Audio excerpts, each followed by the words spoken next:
afternoon, I'm Sean Yao and this is One News Now.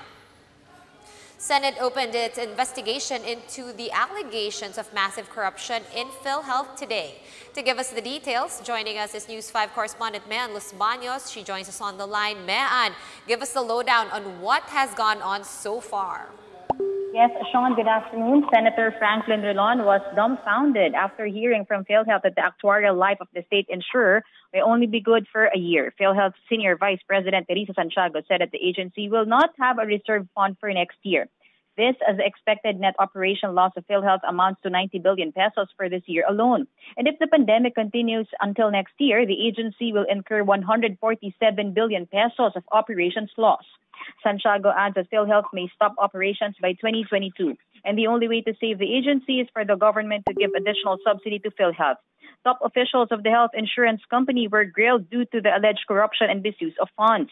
Resigned PhilHealth anti-fraud legal officer Thorsten Keefe said that around 15 billion pesos were stolen by some officials using different schemes such as procurement of overpriced IT equipment and manipulation of release of funds to hospitals under the Interim Reimbursement Mechanism or IRM.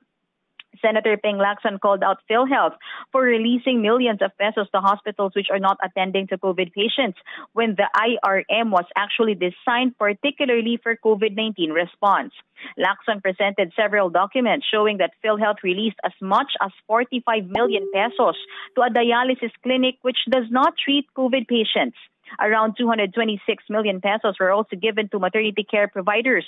Senators speculate that there is favoritism in terms of releasing funds to their preferred hospitals.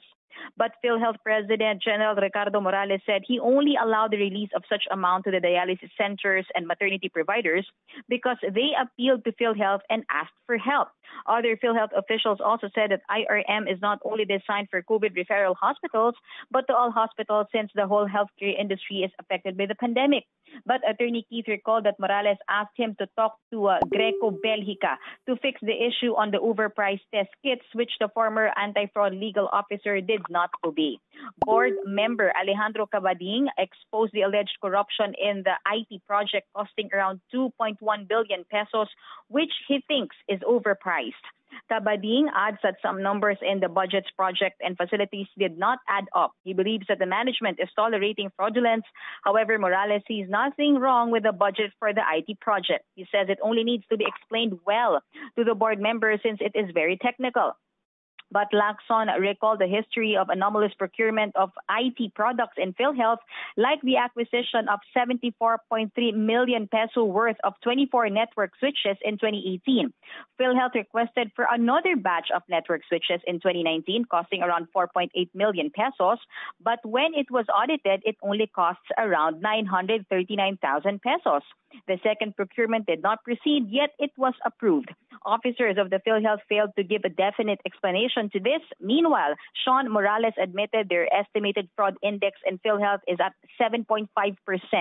This means that out of the 136 billion peso benefit payments last year, 10.2 billion pesos was lost to fraud. If this continues with the 240 billion peso projected expenditure next year, around 18 billion pesos will be lost to fraud again. Sean? All right, thank you, Mean Los Baños, for that update. We understand that hearing is still in progress. We'll let you get back to that and reach out for another update later on. Here are other stories we're keeping our eyes on.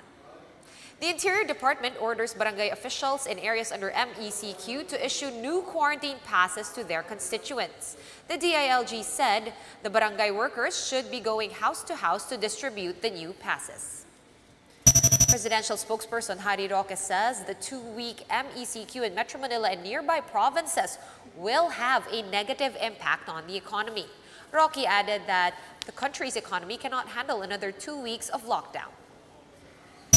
And Manila Mayor Isko Moreno announced that the City of Manila will be implementing an 8 p.m. to 5 a.m. curfew during the MECQ period. For more updates, follow News 5, The Philippine Star, and Business World online. Visit our website, onenews.ph, for more in-depth analysis. You can also catch One News on the Signal Play app. Register for a free account now at www.signalplay.com and stream One News live anytime, anywhere.